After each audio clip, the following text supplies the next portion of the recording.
প্রিয় বন্ধুরা, তোমাদের জন্য একটি সুন্দর ছোট্ট গল্প নিয়ে এসেছি।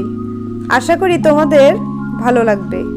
এই গল্পটি আবর্তিত হয়েছে একটি সুন্দর ছোট্ট গ্রামের দুই বন্ধুর কথা নিয়ে। একটি সুন্দর ছোট্ট গ্রাম ছিল। সেখানে দুই বন্ধু তাদের পরিবার নিয়ে বাস করত। দুই বন্ধুর একজন ছিল নাপিত ও আরেকজন ছিল তাঁতি। নাপিত লোকটি লোকের চুলদাড়ি কেটে বেশি টাকা উপার্জন করতে পারত না, তেমনি তাঁতিও কাপড় বুনে বেশি টাকা উপার্জন করতে পারত না। দুজনের সংসারই ছিল টানাটানির সংসার। সংসারের এই অভাবের কারণে নাপিত ও তাঁতির বউ তাদের সঙ্গে ভালো আচরণ করত না। নাপিতের বউ নাপিতকে বলে, বাজার থেকে এটা কিনে আনো, ওটা কিনে আনো। তাদের বিভিন্ন আবদার লেগেই থাকতো। অন্যদিকে তাঁতির বাড়িতেও বউয়ের বিভিন্ন আবদার। নাপিতের মতোই তাঁতিরও একই অবস্থা। সারাদিন পরিশ্রমের পর, নানা চিন্তাভাবনায় কাটার পর বাড়িতে এসে তাদের এই বউয়ের আচরণ নাপিত ও তাঁতিকে অতিষ্ঠ করে তোলে। একদিন তাঁতি নাপিতকে বলল, নাপিত ভাই, বোর্ড জ্বালায় আর তো বাড়িতে টিকতে পারি না। তাঁতি ভাই রে, আমারও একই রকম অবস্থা। আচ্ছা নাপিত ভাই, এর কোনো বিহিত করা যায় না? এর থেকে কি কোনো উপায় নেই বাঁচার? তাঁতি ভাই রে, উপায় একটা আছে। চল ভাই, আমরা গ্রাম ছেড়ে দূরে চলে যাই, যেখানে আমাদের বউরাও খুঁজে পাবে না, কোনো জ্বালাতনও করতে পারবে না, আমরা সুখে থাকবো। সত্যি সত্যি তারা একদিন গ্রাম ছেড়ে পালিয়ে গেল। গ্রাম ছেড়ে তারা অনেক দূরে চলে আসলো। যেতে যেতে নাপিত ও তাঁতি এক জঙ্গলের মধ্যে প্রবেশ করলো। এমন সময় হঠাৎ হালুম করে এক বাঘ তাদের সামনে চলে আসলো।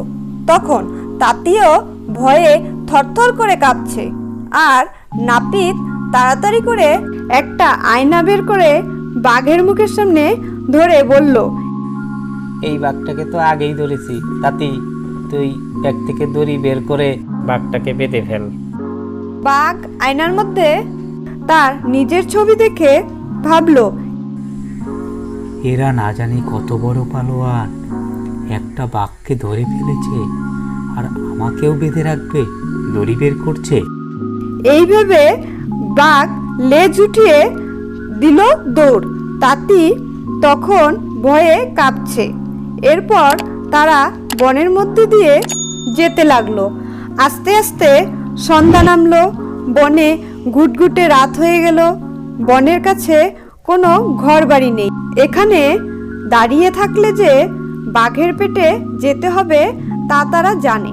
তাই তারা যুক্তি করে একটি বড় গাছে উঠে পড়ল।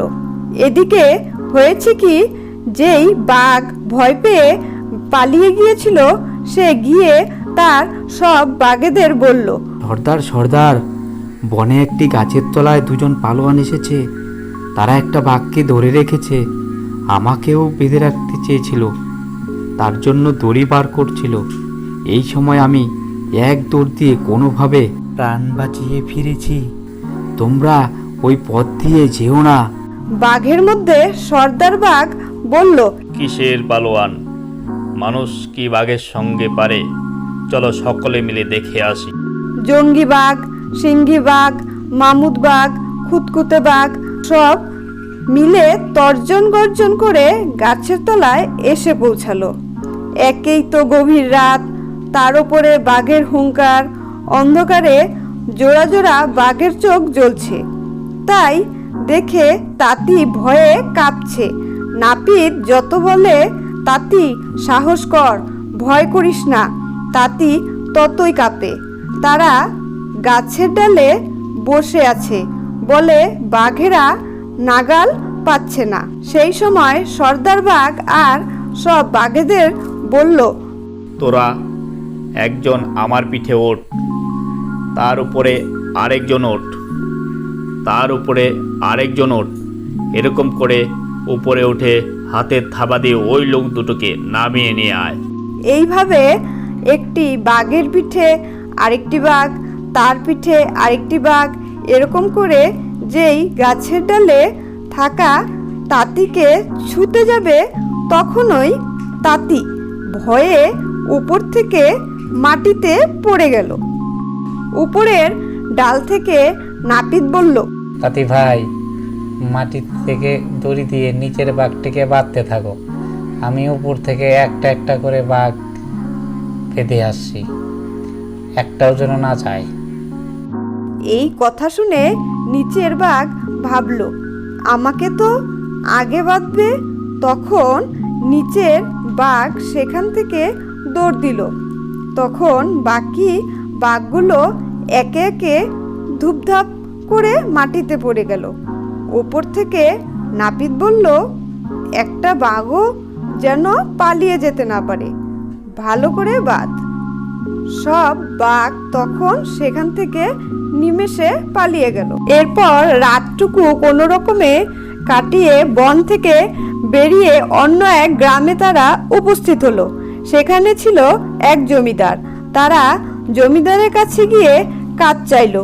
জমিদার তাদের কাজ দিল, কিন্তু জমিদার এবং তাদের লোকজন তাদেরকে দিয়ে প্রচুর কাজ করাতো ও কাজের একটু এদিক ওদিক হলেই তাদের সঙ্গে বাজে আচরণ করত। শুধু তাই নয়, তাদের দিনে একবার খাওয়া দিত। এইভাবে কিছুদিন কাটলো।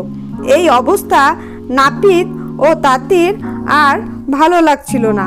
তখন তাঁতি নাপিতকে বলে, নাপিত ভাই, চলো নিজেদের বাড়ি ফিরে যাই। বউয়ের আচরণ এসবের থেকে অনেক ভালো। এমন ভয় আতঙ্ক অত্যাচারের মধ্যে থাকার চাইতে আমাদের বাড়িই ভালো ছিল।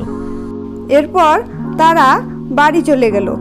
এই গল্প থেকে আমরা এই শিক্ষা লাভ করতে পারি, বুদ্ধি থাকলে বিপদ থেকে উদ্ধার পাওয়া যায়। 2, অতি সুখের আশা করলে অনেক সময় কপালে দুঃখ আসে। 3, সংসারে প্রিয়জনের সঙ্গে ঝগড়া হলেও সংসার ছেড়ে যাওয়া উচিত নয়। প্রিয় বন্ধুরা, গল্পটি ভালো লাগলে চ্যানেলটি অবশ্যই সাবস্ক্রাইব করবেন, লাইক কমেন্ট করবেন, যেন আরও ভালো ভালো গল্প দিতে পারি। ভালো থাকবেন, ধন্যবাদ।